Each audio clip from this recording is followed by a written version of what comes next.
Hello, everybody, and welcome to Monday's edition of the This Is Not Therapy Hour brought to you by Effective Artistry. My name is Marie. I'm an executive functioning coach with Effective Artistry, and I'm joined this week by Brandon Tessers, LCPC and Clinical Director of Effective Artistry. Hi, Brandon. Hi, Marie. How are you? I'm fine, thank you. And you? Doing all right. Good, good. We're usually joined by Caitlin Miller, who's off this week. So hopefully, Caitlin will be back with us next week. Looking forward to catching up with her then.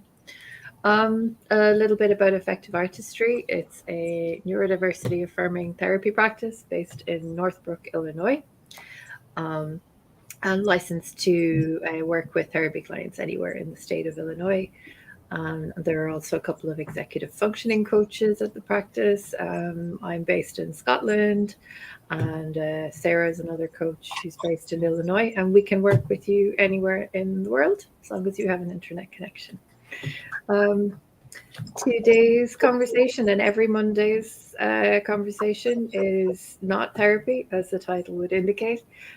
It's an open conversation, a chance for you to ask questions of Brandon about anything related to mental health or neurodiversity. And I will ask questions on your behalf if you pop them in the chat if you're here.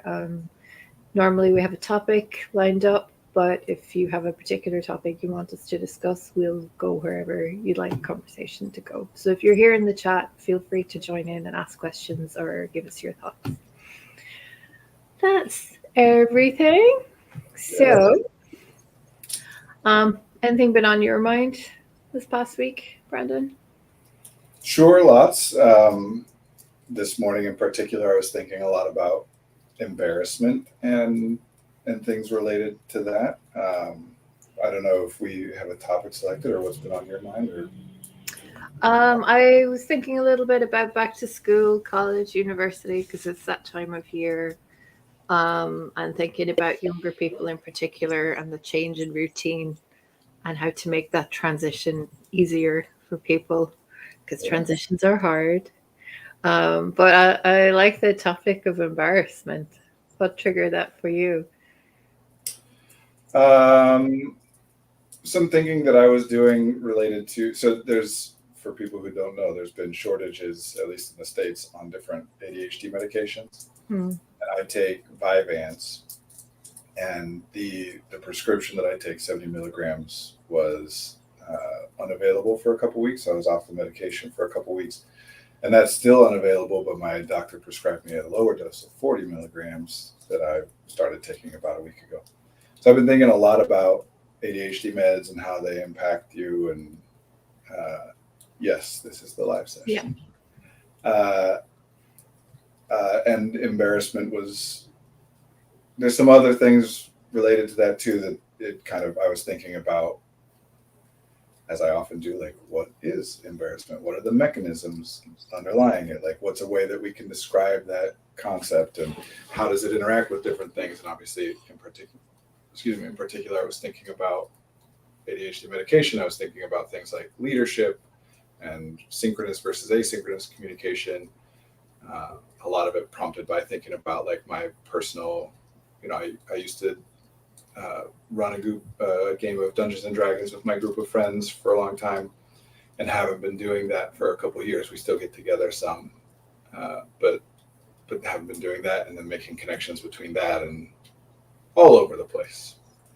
My thoughts, like yours, I'm sure. Like, I saw a joke online a long time ago of somebody who was like, I have ADHD, and this is what the Notes app looks like on my phone. It's about 50% like, don't forget to drop this thing off, and about 50%, what is the nature of human consciousness? Yes. Yeah, Very much like that. I see a comment here that Vyvanse is so expensive. I'm very lucky. I live in a country with socialized healthcare, particularly Scotland. It's a part of the UK where prescriptions are free. There is a small surcharge for prescriptions in England and Wales, but so far in Scotland they're free. So I realize I'm very lucky in that regard. Yeah, Vyvanse in particular, it's a newer one, and so there are no generics. That's why it's so expensive, as opposed to like Adderall and Ritalin and those ones. They have generic versions. And I don't know, I'm not an expert on this stuff. I think it's 7 years from when it's invented before other before the patent wears off and other people can make generic versions. And I don't know where Yeah. Vyvanse is in that, but that's why it's so much more expensive, is that many people's healthcare plans don't cover brand name medications, or don't cover them at like a high. Our healthcare system is ridiculous. So that's why there's no generic Vyvanse. Yeah. That's probably also why, part of why anyway, it didn't get hit by the shortages as early as other ones, because fewer people probably use it because of the fact that there's, it's more expensive. My health insurance plan does cover brand name, so that otherwise it would be too expensive for me. It's like $400 or something. Wow. Yeah. Ouch. That would be utterly unaffordable for me. um, so yeah, I was going to ask you, what is the link then, or what link did you make between medication and embarrassment? How did you get there? Because I spoke to somebody this morning who was interested in coaching, was asking about medication as well and the pros and cons of it. So I've been thinking a bit about that too since that conversation. Yeah, well, that's an interesting conversation, and I have been thinking about it a lot lately. But I want to just make it sure that we're very clear from the top that I am not a psychiatrist. Yeah. I am.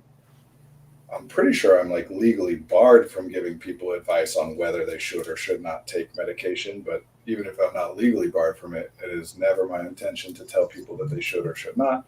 I don't have a background in medicine and can't talk about like the specific physical, biological, medical processes and interactions. So whatever I'm talking about is just observations and theories. If I mention research, I'll mention research, but otherwise it's just things I've noticed for myself or in my work with people, or just patterns, or just guesses and logical connections and theories and stuff. Um, I do, just as a blanket statement, Yeah. I think all of the things that people take medication for involve biological components, obviously, and therefore biological interventions like medication can be helpful for those people. And none of the things that we're talking about, whether it's ADHD or depression or whatever, none of those things are only biological. There are other variables. It's not 100% biology. And even the extent to which it is biology is not determined. That certainly your biology is part of who you are, and it impacts how you think and behave and experience the world. There are many other variables. And even if you and I both qualify for a diagnosis of ADHD and share certain experiences, it doesn't mean that the biological things which underlie that or are a component of that are the same for you as they are for me. They could be completely, which is part of why even the best tested stuff, like if they do a trial of a biological intervention of medication, and it comes back saying that 80% of the time it has a beneficial impact. That's huge. That's great. 80% success rate in a medical intervention is amazing. Still means that there's 20% of the time that it doesn't help people. And even when it's helpful, there are also side effects. Sometimes the side effects outweigh the benefit. Sometimes the benefit outweighs the side effects and you just deal with them. Sometimes the side effects are so minimal that you don't notice them or you're confused with other things, whatever.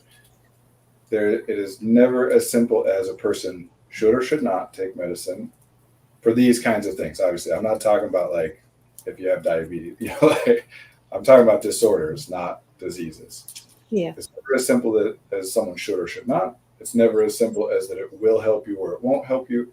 Even if it does, a general rule of thumb for ADHD medication specifically, but for really all psychoactive medication, is expect to spend 6 months to 2 years trying different medications, different combinations, different doses, until you kind of narrow in on the thing that is the best for you. So obviously I take medication. I started taking medication when I was 35. So I lived 35 years of my life without it. So an important thing for me is I don't think it's helpful to talk about, especially medication related to disorders and ADHD specifically, as necessary.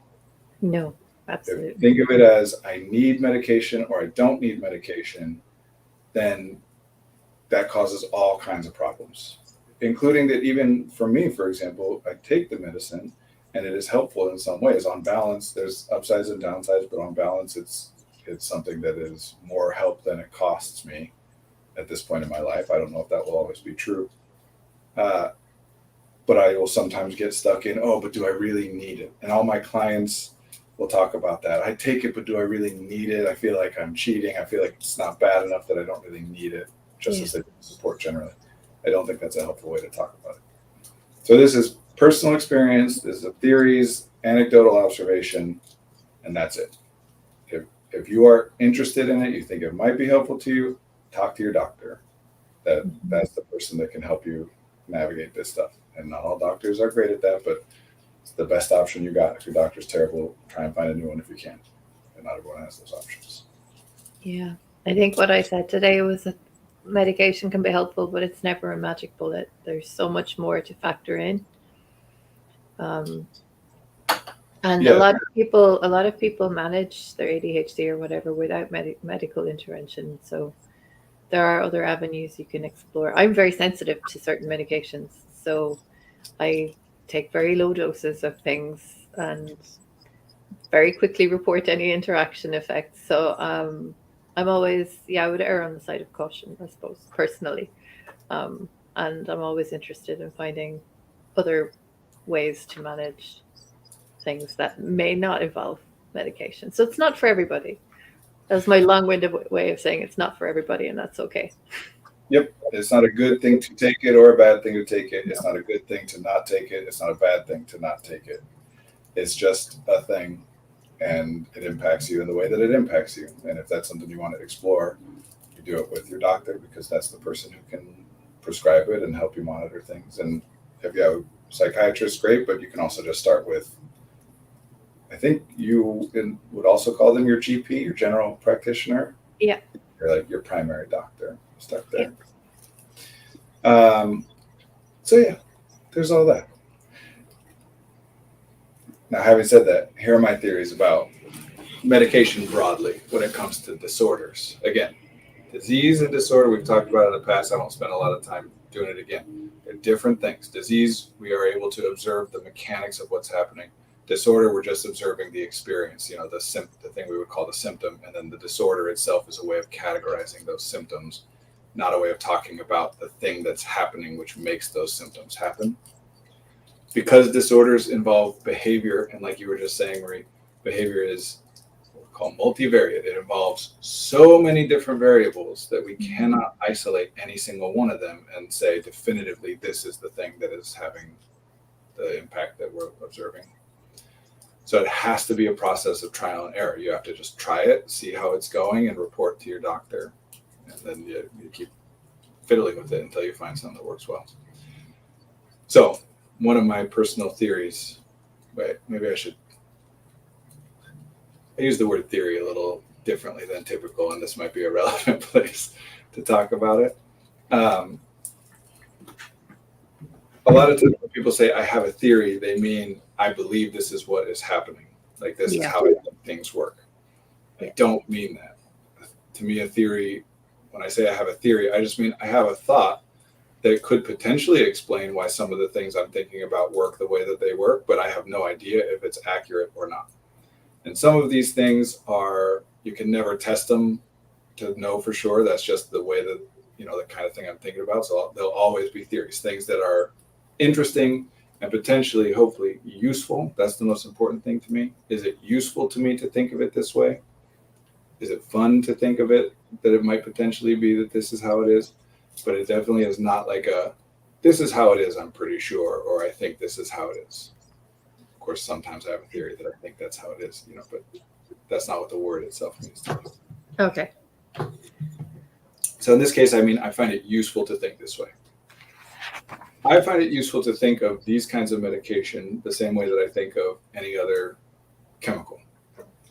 You are a living biological organism, right? We have our conscious experience. That's weird.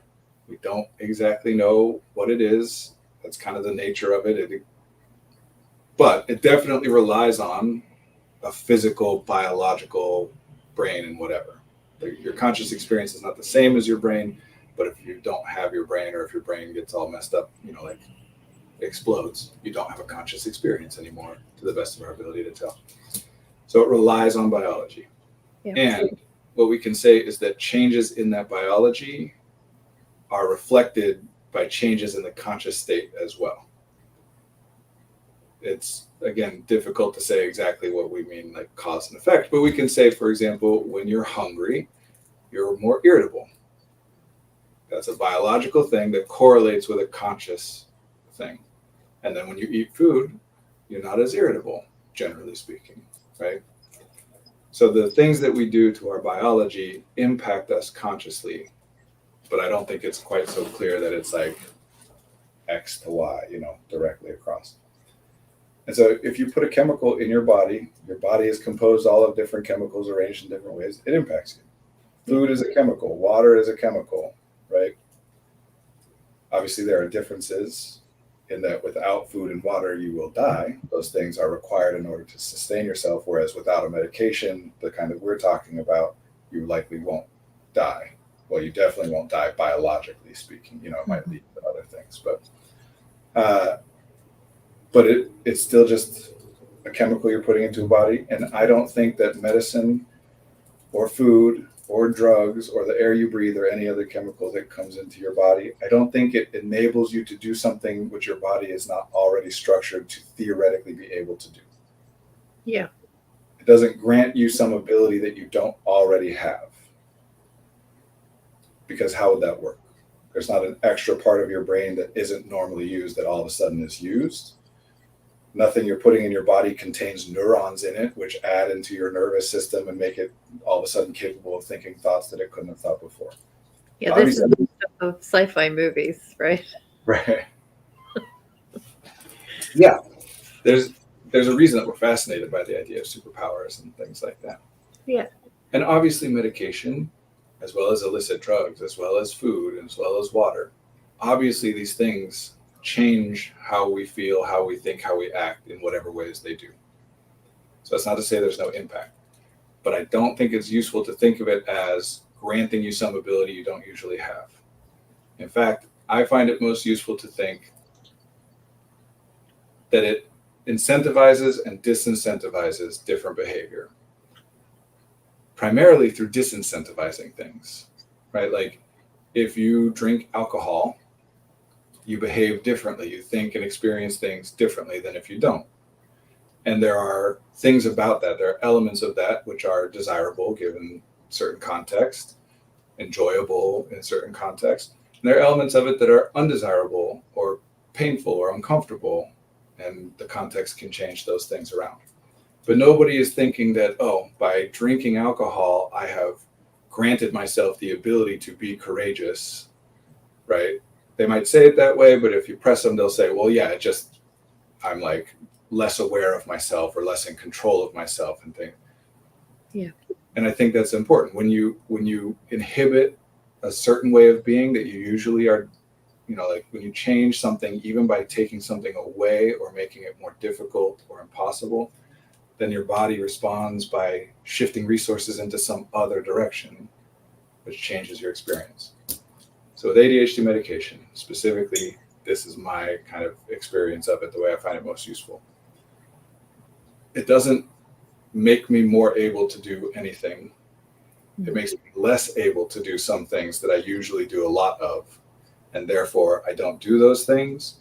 And those resources get shifted and spent in other ways. In particular, I often, typically, maybe as compared to the norm, that's certainly the theory, I distribute my attention very widely. I pay a little bit of attention to a lot of different things. It's easy for things to catch my attention and shift me off onto other things. I also have that other mode that ADHDers typically have of hyperfocus, where it flips and now all of my attention is going to one thing and nothing else can get my attention and pull me off of it, or at least it's much harder.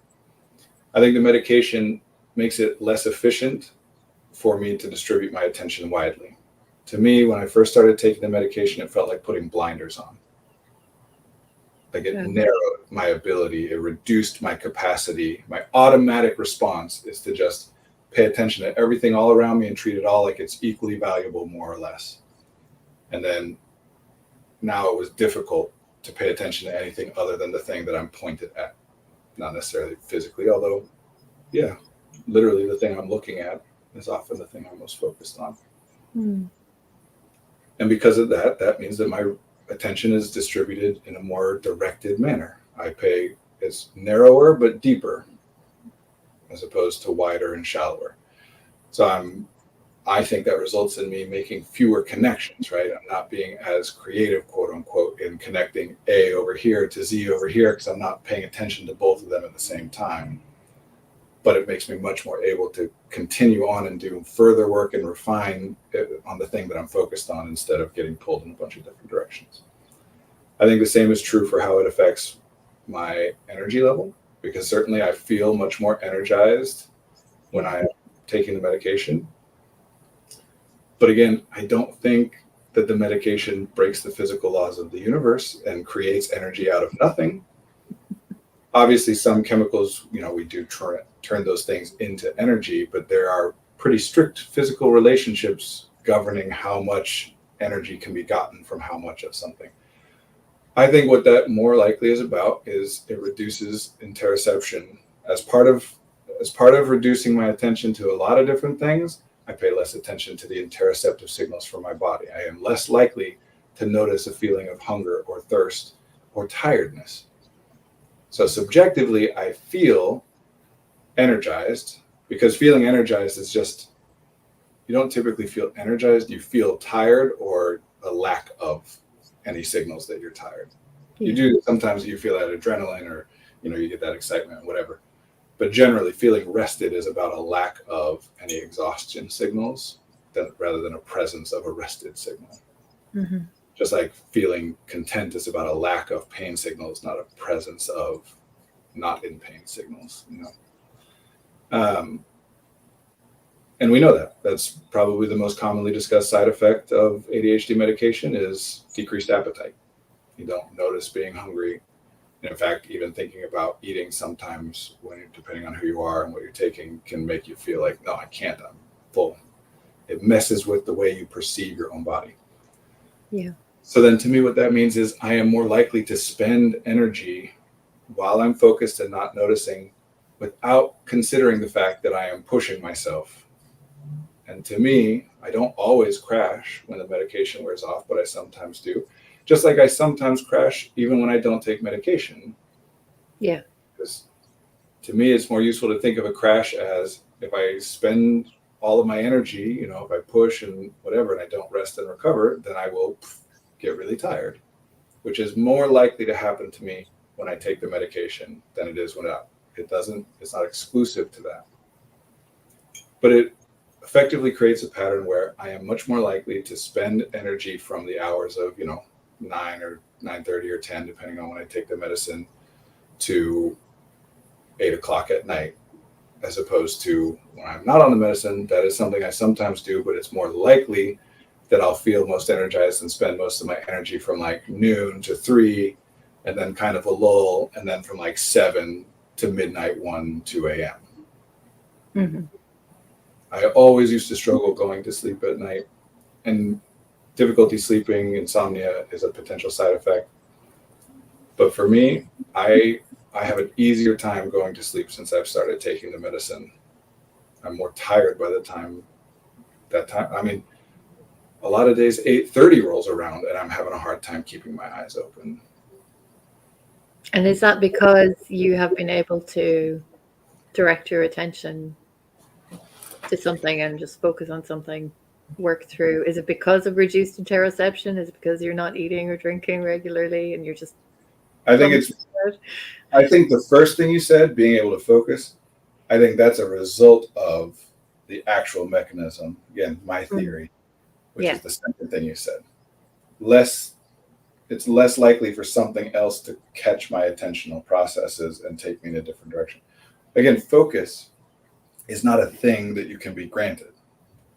It's the absence of distraction, right? Either you are distracted, you have distractions, or you don't. And if you don't, we call that being focused. And I have thoughts about what is a distraction and why do we call it distraction and what does Yeah. that mean? That's a different thing. So yeah. So in terms of embarrassment, my thoughts, the things I was exploring this morning is, and have some thoughts about what it might be and what the mechanism is and whatever. But as far as it relates to the medication, is that it shifts the way that you spend your energy so that I am effectively, you know, trying to be brief without going down a bunch of different. I think doing something embarrassing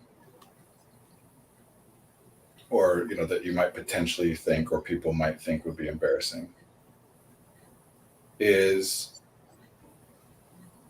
theoretically difficult, right? Like if somebody's saying, "Oh, I'm embarrassed to sing in public," what they mean is, am I physically capable of singing in public? Yes.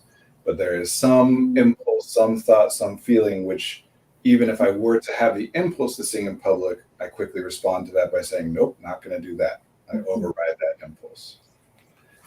And oftentimes people will say that they wish they didn't get embarrassed, right? Yeah. They'll express admiration for performers. Like, oh man, I couldn't do that. I couldn't stand up on stage.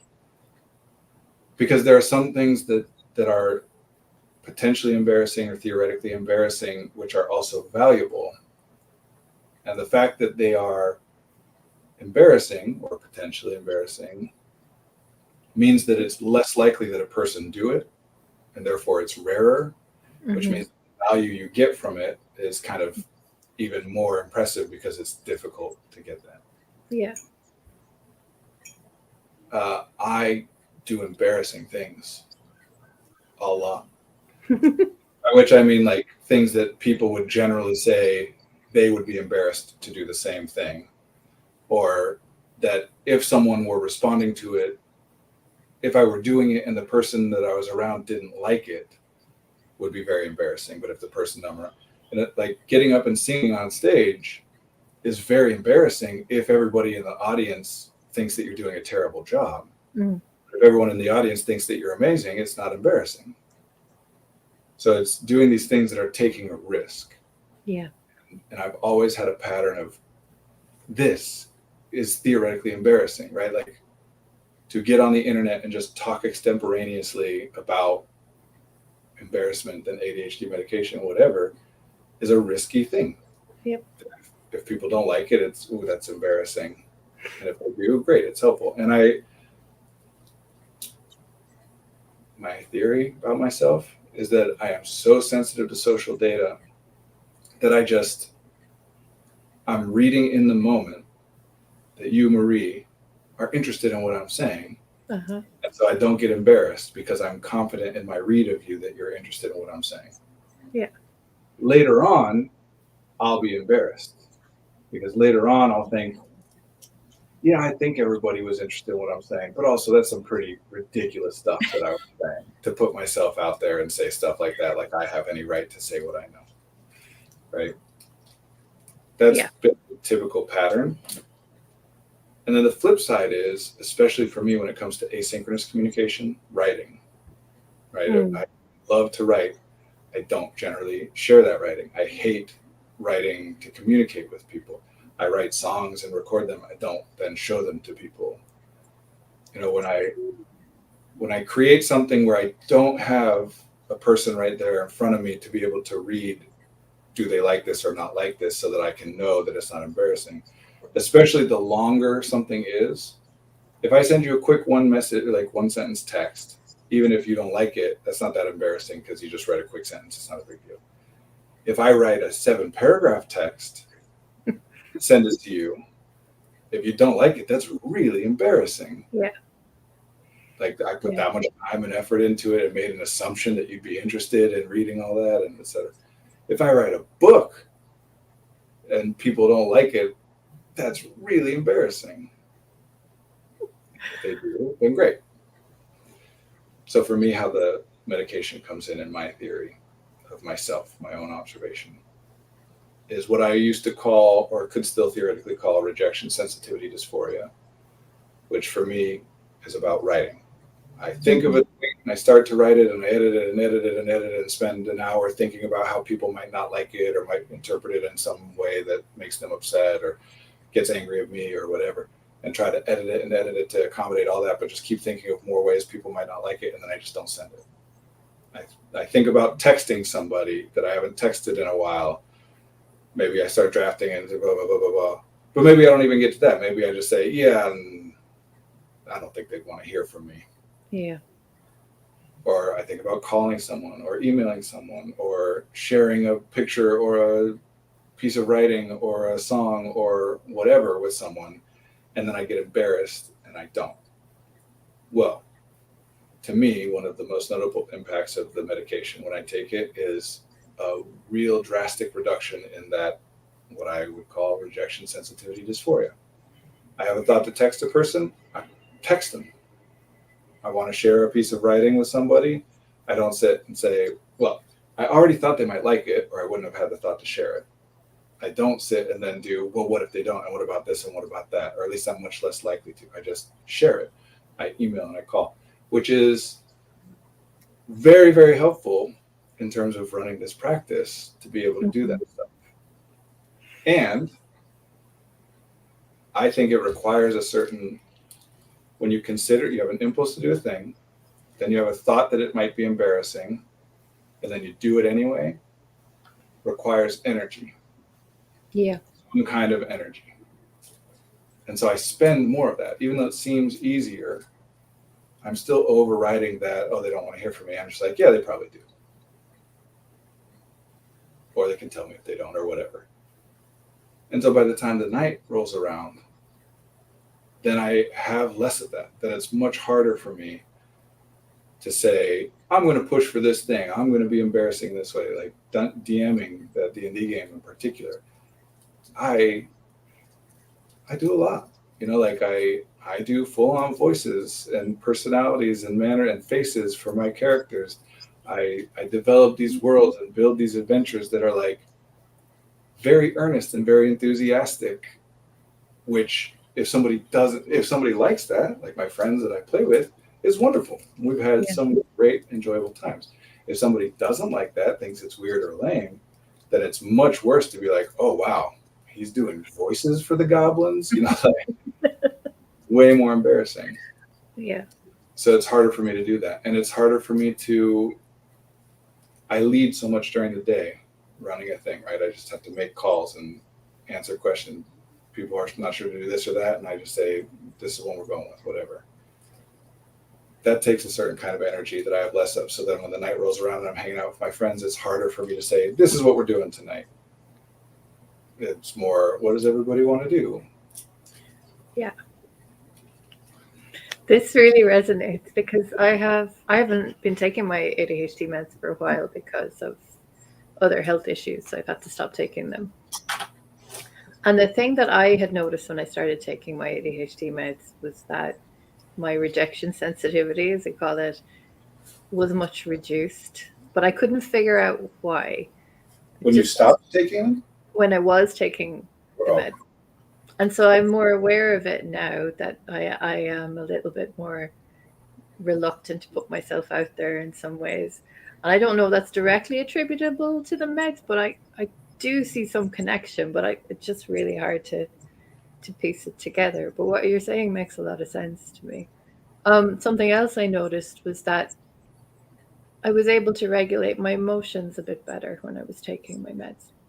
I wouldn't have... Say what you mean by regulate. Well, I could respond better in the moment, not overreact to something, not have those big highs and lows of being really happy or really sad. I feel like my response was a bit more measured, and I don't know why that is. I suspect it's because my mind was racing less, and so I could actually think about what was happening. It just felt like somebody had, like, I don't know, paused whatever was going on to give me enough time to think about what was happening. Like there was a little gap between stimulus. Yes. Was that your observed experience of it? You noticed having a gap, or theory about Yeah, why. it just felt like I literally had more time to think and respond after while I was taking the meds. Um, I would throw out there that generally, and again, like there are many things, man, so many different examples, where the same underlying thing can result in two completely opposite observed experiences or actions or whatever. I think, for example, this has a lot to do with the relationship between ADHD and autism, where similar or same underlying thing can result in very. So, an example of this would be a very messy person versus a very tidy person, right? That if the underlying thing is, for whatever reason, keeping track of where things are in my head is very difficult, very inefficient, right? Knowing where things are, figuring out how to find something when I need to find it is more efficient than just tracking in my head where things are. Well, if that's the case, it incentivizes two possible paths based on other contexts. One is to just not try to track where anything is. Just let everything be wherever it is, and when you need it, you figure it out and find it there. And that also incentivizes things like structuring your life so that you don't need very many things and blah, blah, blah. The other is to have a system where you don't need to track where everything is because everything is in its place. You don't need to know where that book is because all books are on the bookshelf. And so you just go look on the bookshelf. Mm-hmm. And so either of those things, a person who doesn't try to organize things at all, or a person who organizes things so much that it causes them to stress when something is out of place. Because think about it, if you just like things tidy and it's fine and whatever, then why would it cause you distress when they're out of place? It might feel good to put it in place, but it wouldn't bother you for it to be out of place. Yeah. But if having everything in its place serves a purpose for you, and specifically the purpose is, well, then I can think. Because if things aren't where they're supposed to be, now some of my working memory is taken up by like remembering where those things are. And until they go where they're supposed to be, I can't free up that space, which is what people will talk about. I can't think about anything other than that thing, which is not where it's supposed to be. Yeah. So same underlying thing, two different things, two opposite seeming things. So here's something that I would put out there as far as I asked about regulate, because people tend to use that word to mean one of two things. One is I'm just kind of more balanced, preemptively. I don't get very emotional. They'll talk about that as being regulated. The other is I can change my emotion. Like if I get very angry, I can get myself back to being calm very quickly.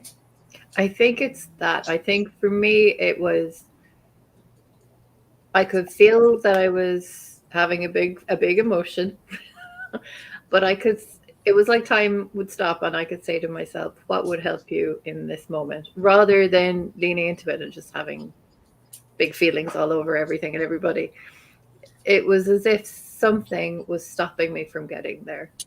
And I could stop and say, okay, I'm going to sit under my weighted blanket for a minute, or I'm going to go cry for 5 minutes and then I'll go for a walk or something. I think partly there's some effect of the medication, but I think partly it's from working with a coach and a therapist and learning to identify when this stuff is happening. So it's hard to unpick it all.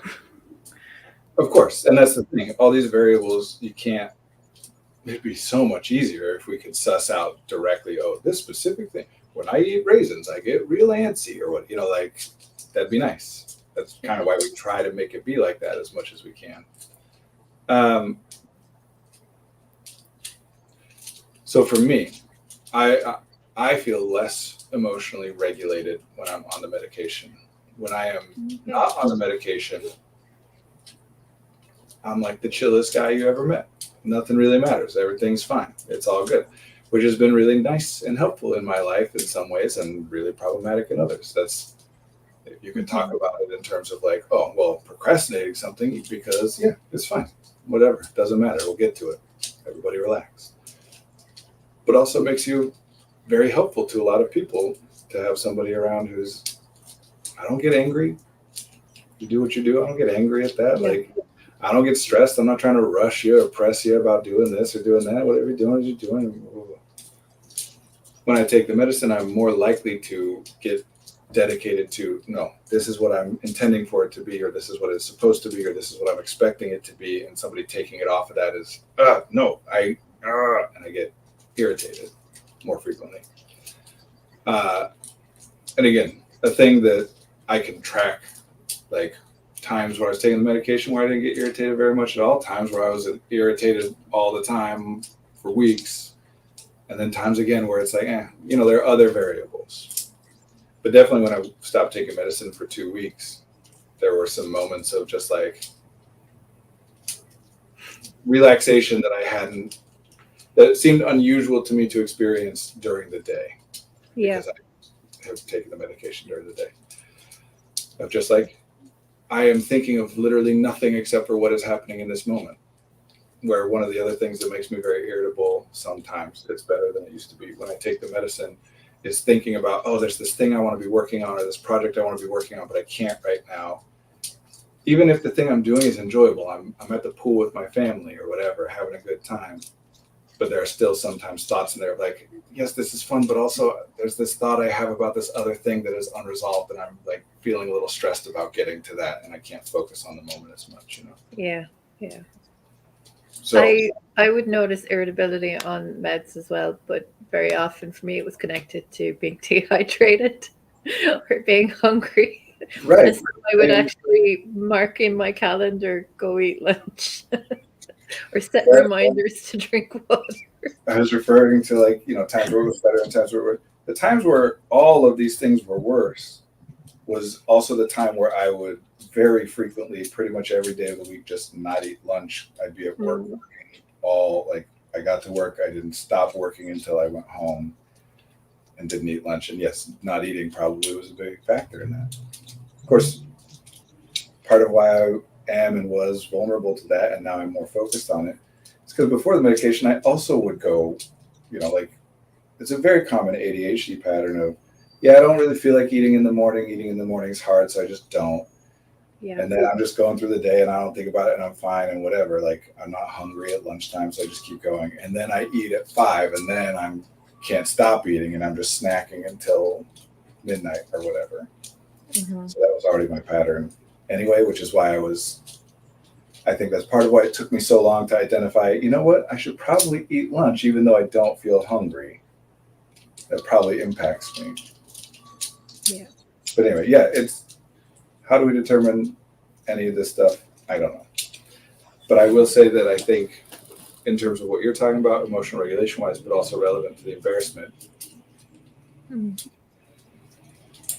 I think being embarrassed, there's a reason we call it also self-conscious, is I am my attentional resources, which, it's one bit of a thing I'm paying attention to means I can't spend that attention on noticing anything else, right? The more I pay attention to one thing, the less I pay attention to anything else, which is not that thing. I think embarrassment has a lot to do with being aware of myself, trying to think about what is it that I'm doing? How might I be coming across? What am I saying? Which makes me less aware of the other people, and therefore, in particular, less aware of how they're responding to me. That they might love what I'm doing, but if all I'm focused on is me, and I'm thinking in theory about how people would respond to that or how others would think about that, as opposed to thinking about this actual person in front of me, then I'm pretty likely to get embarrassed. Whereas when I'm not really paying attention to myself, completely unself-conscious, not even really noticing what I'm doing so much, just noticing the other person and how they're responding to me. And if they respond like they like what's happening, I keep going. And if they respond like they don't, I stop and change. And then I'm not embarrassed. So I think it's about distributing resources a little differently. And I think same with the way you're talking about emotional regulation. I think a lot of that emotional dysregulation, especially for ADHDers, and probably more so for people who've been socialized as women than people who've been socialized as men, is having a thought or a feeling about someone or about something they did, or a concern about something they might be thinking about or feeling about you, but not feeling free to say or do anything about that or communicate about that, and instead trying to think about it and figure out what that person thinks or how they would respond or what might happen next, and projecting into the future and having conversations in your head with the person and analyze and extrapolate, well, if they didn't mean that complimentary thing that they said to me, why would they say that thing? What's wrong with them that they're just lying to people, like, and lose track of, oh wait, what if they just meant it, right? Like you run with an assumption, and things get real big real fast. And a lot of that stuff can be regulated really quickly if you just say to the other person what you're thinking. And so I think it's possible that in some cases, at least, I would suggest it's worth you considering taking stock of, is this maybe another effect of what I'm talking about with the embarrassment, being willing to just say out loud to the other person what you're thinking and feeling so that it can be addressed and deflated right then and there. Like when you say you have a second to stop and think, do you just stop and think and it gets better? Or do you stop and think and then say, oh, there's nothing to be afraid of. I can just say this thing or whatever, and then say it. Yeah, I guess it's context dependent. I did find myself last week being able to say to somebody that I was feeling a little bit dysregulated and I needed a half an hour to myself just to chill out. And that was a big deal for me because normally I would just suck it up and not be a bother and end up being more of a bother by, being really cranky and irritable because I didn't get that half hour to myself. Yeah. Honestly, some of the times that I'm like, I'll have I have GI issues sometimes, and I'll be in like distress and discomfort and pain, wanting to use the restroom, and then just thinking, well, now it's not a good time for it because somebody needs me for this thing or that thing or whatever. I'll wait. Because you can just push it off until you can't. And then sometimes eventually it gets to the point where it doesn't matter how important what's happening, like they can't wait anymore. It's like what you're saying. Yeah, I can put off the, alone time or the quiet or the whatever that helps me to regulate and put it off. But eventually I can't, and then I get irritable and snap at everybody until I get it, Yeah. A lot of this, that's what I'm saying. Like a lot of these things to me result from the exact opposite of what people will often think it is, which is why a lot of the attempts to resolve it actually make it worse. Mm-hmm. And I really like that you were able to do that. Congratulations. That's awesome. Thank you. It felt good. But I was with somebody I trusted who understands this stuff. And this is why it's important to talk about this kind of thing. Yeah. Why the stream is important. The challenge I would issue to you and to anybody watching this is, it's developmental, right? It's like the galaxy brain meme. There's like this, and then this one's better, and then this one's even better, and this one. Each level is better than the previous one, but there's always more. Yeah. Is the next challenge is to move from, well, it's bad enough that I need this and therefore can say it and get it, to I want this. Mm-hmm. There's no bar of how bad it has to be in order for you to qualify as needing it, and therefore it's okay. But rather that you can just pay attention and say, no, I would like to be alone right now. I'm going to be alone right now without having to justify it. Yeah. We need to normalize this for people, right. For ourselves and for everyone else. No, really, I do think,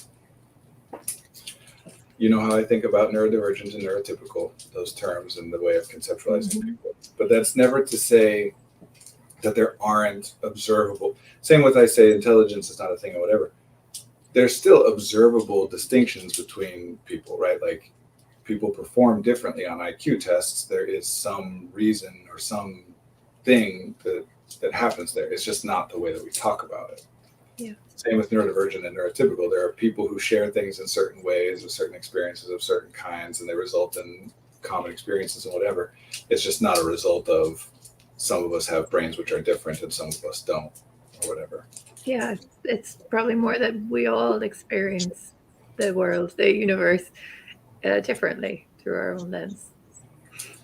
I do think that there's something, though, to the patterns of resource distribution about self versus others.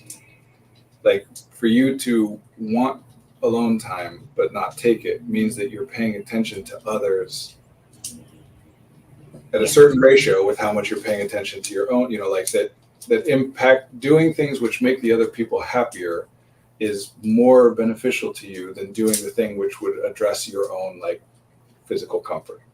That This the is social social comfort is more sensitivity. important, whatever.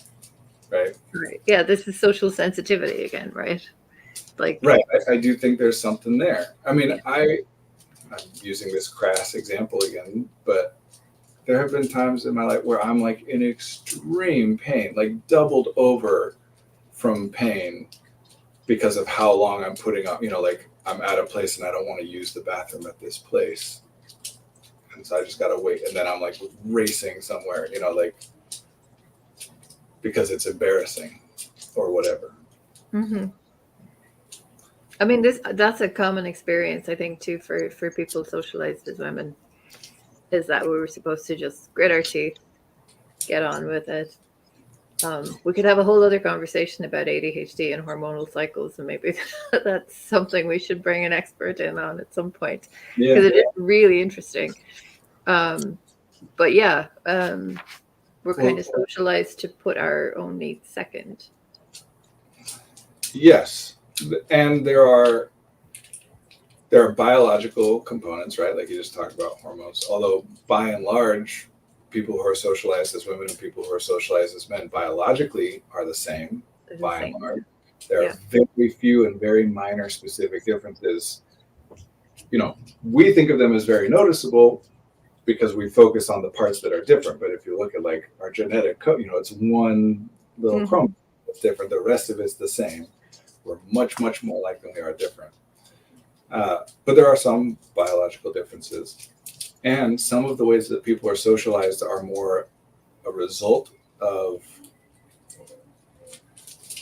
specifically with this is what I would say. I think part of what we consider in our Western cultures to be feminine or to be associated with femininity is care for others. Yeah. And there is nothing wrong. In fact, it's beneficial to care about others. Obviously, it can get out of balance to a point where people are pushing themselves so hard that they can't sustain the extent to which they are caring about and supporting other people.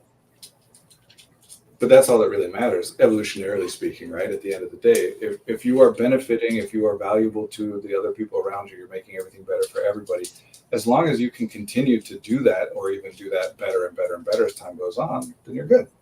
Hmm. It's only if you're doing that to the extent that you can't, like you're pushing so hard that the next day you crash, that's not good. I'm talking in terms of evolution. I actually think in this particular case that the masculinity part is the less natural one, the one that is taught. I think caring about other people is a default human thing. Yeah. And men are taught that Not they're to. not supposed to. Women are reinforced, and I'm using these always as shorthands for people who are socialized as women and people who are socialized as men. Women are reinforced in that. Yeah, of course you care about how other people think about you. You're supposed to care about how other people think about you. Hmm. Whereas men will say that they care about how someone else thinks about them, and they get the response of, who cares?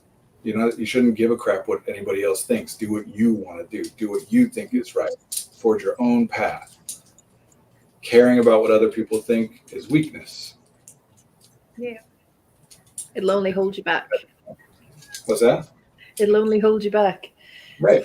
Which is not at all true. Nobody No. ever accomplishes anything great without being able to like interact with other people and exchange energy and support one with another. Yeah. Being a leader, if you don't give a crap about other people and how they feel and what would benefit from them, you never think about them, then you're not going to be a very effective leader, which we think of as a masculine thing in our culture. Hmm. And so the fact that caring about other people gets pathologized, I think that's a result of the fact that we just pathologize anything we think of as feminine. Yeah. I don't think it is bad to care about other people, and women are taught to do the bad thing. I think it's inherently beneficial to care about other people. Men have that more or less beaten out of them. I mean, if you look at how much of the stereotypical interactions and games between boys and young men, how much of that is about even things like don't flinch. It's like don't respond to anybody else in any natural way. Control it. Don't let anybody impact you at all, ever, right? And because then it only persists, or is more likely to persist in women, then we call it a feminine thing, and then we pathologize it, which I hate. Yep.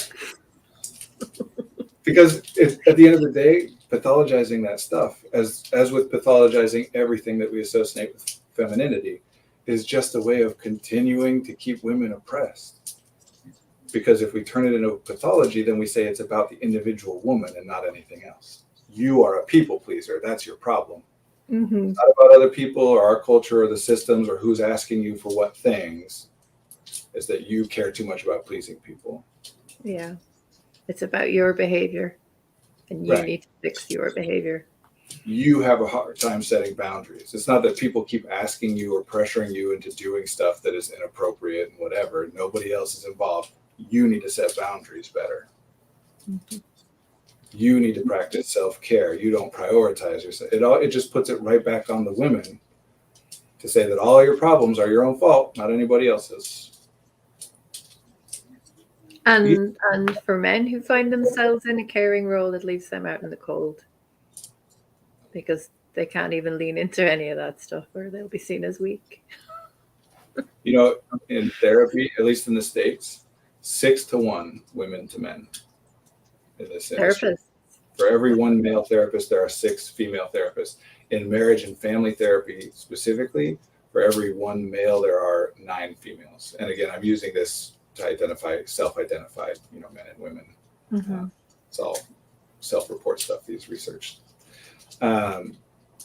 Teachers, especially the younger you go into the primary grades where we care more about, it's more about caring and less about intelligence, right? In the way that our culture views it. Overwhelmingly women. Nurses. Yeah. Nurses. Yeah. Doctors are smart. Nurses are caring and competent and do all the work. It's all. There are plenty of men, in fact, I would say all men obviously care about other people. Mm-hmm. I don't think that even if you are acting in the way that you are taught to act, right? I don't care about nobody. I'm tough. I'm hard. I don't give a crap. Aren't you only doing that because you care that other people see you that way? Yeah. But I think you're right. Because we associate it with femininity and then we pathologize femininity, there's a reason that, like, all of the insults for men are either comparing them to women or saying that they're unattractive to women. Sissy, right? More lately, cuck. Oh, you couldn't keep a woman or satisfy a woman. Yeah. We latch onto these ideas of like the alpha wolf or the alpha male, which is not a thing. It's been debunked over and over and over. Yes. Then we make up new stuff, the sigma wolf now, which is even more alpha than the alpha because the sigma doesn't even care about what other people think about them. Except that why the hell are they calling themselves a sigma wolf unless they're trying to get other people to think about them in a certain kind of a way? I want you to know this about me. That's why I'm referring to myself this way. Mm-hmm. If you actually didn't care, why would you either invent a term or find a term and start using it to describe how you are to other people? Yeah. That's a lie. But it does lead to a lot of obviously I'm a man, I would say a cis man. Although I would say that the language I had when I was younger, right? Like I thought I was bad at being a boy for sure. It caused me a lot of distress. I thought I wasn't masculine enough. I cared too much about other people. Of course, at the time, I thought that meant maybe I was gay, which I thought was a bad thing because of the time and the culture in which I was raised and was worried about that. It had nothing to do with who or what I was attracted to, just I'm gentle and feminine. I care about other people and I'm not into like sports and bullying and I like the arts and whatever. Yeah. And so I did a lot of work without thinking of it this way at the time on kind of redefining to me what it meant to be a man, coming to my own conclusions about what it meant to be. Mm-hmm. There's another way to go with that that's more prevalent these days that I just wasn't as aware of then, which is to say, well, maybe that one doesn't describe me and let me find one that does. Yeah. But obviously it's not like, there are things about me which present as very masculine. I'm tall and I got a deep voice and a beard, and there are things about me that are feminine, longer hair, and I like the pink and some of that's on purpose. And some of it makes me compelling and interesting because there's a reason that two-spirit people have held such an important position in so many cultures over history. It calls attention. Anyway, we're getting off on the different things. Yeah, we're running out of time. I know. I agree with you. Women definitely get the shorter end of the stick. I don't think that's debatable at all. Mm-hmm. But the way in which we construct and implement gender in our culture is not great for anybody. No. Better, it's worse for some than it is for others. But it has costs and downsides to everybody. Everybody, yeah, for sure. Not the same. I want to be real clear about that. Yeah. Because, obviously the flip side of 6 female therapists, women therapists for every 1 man therapist is, if you look at the ones that have books published and the ones that have schools and theories and who have, all of a sudden it's 90% men in a field. Mm-hmm. Same with education. Overwhelmingly more women, but the higher up you look at administrators, now all of a sudden the ratio shifts towards men. There are obviously advantages. I'm not trying to deny that. But there are disadvantages too. Mm-hmm. Same. We went all over the place. We did, yeah. It's been fun though. That's good. I enjoyed it. Yeah. Thank you for being with us in the chat. This will go out again on Wednesday on YouTube. Feel free to drop us comments, and we're on Twitter and Facebook and Mastodon. You'll find us under Effective Artistry if you want to get in touch. And effectiveartistry.com if you want to contact Brandon or any of the therapists of practice. I recently updated the website so it now accurately reflects who actually works here for the first time. Someday I need you to teach me Mastodon. I got to figure that out. Oh yeah, can do. All right. It's good to be with you. Great. Appreciate it. Good to be with you too. Yeah, and looking forward to seeing you and Caitlin next week. Well, yeah, it'll be fun. Thank you. Take care. Bye, everybody.